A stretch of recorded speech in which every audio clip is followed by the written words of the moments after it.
നമസ്കാരം.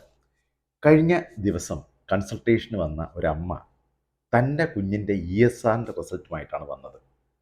Result value 30 ആയിരുന്നു. അമ്മയ്ക്ക് ഭയങ്കര ഭീതിയായിരുന്നു. എന്താണ് ESR എന്നാണ് ഇന്ന് ഞാൻ പറയാൻ ഉദ്ദേശിക്കുന്നത്. ESR എന്ന് പറഞ്ഞു കഴിഞ്ഞാൽ നമ്മുടെ രക്തത്തെ ഒരു കോളം ഓഫ് ബ്ലഡ് അല്ലെങ്കിൽ ഒരു ട്യൂബിൽ വച്ചിരിക്കുമ്പോൾ ഏകദേശം 1 മണിക്കൂർ കഴിയുമ്പോൾ അത് എത്രത്തോളം എർത്രോസൈറ്റ്സ് സെഡിമെൻറ്റഡ് ആകുന്നു അതിൻ്റെ ഒരു അളവിനെയാണ് ESR എന്ന് പറയുന്നത്. ഇത് സാധാരണ കൂടുന്നത് ഇൻഫ്ലമേറ്ററി കണ്ടീഷൻസ് എന്ന് പറയും. അതായത് ഒരു ക്രോണിക് ആയിട്ടുള്ള infections, inflammatory diseases, connective tissue disorders, leukaemia, ഇങ്ങനെ പല കണ്ടീഷനിലും ESR കൂടും. പക്ഷേ ഇങ്ങനെ കൂടുമ്പോൾ ശ്രദ്ധിക്കേണ്ടത്, ഒരു റിസൾട്ട് നമുക്ക് കിട്ടിയാൽ, ഉദാഹരണം 30 റിസൾട്ട് കിട്ടി, അതൊരു 2 ദിവസം കഴിയുമ്പോൾ അതിനെക്കാട്ടിലും കൂടും.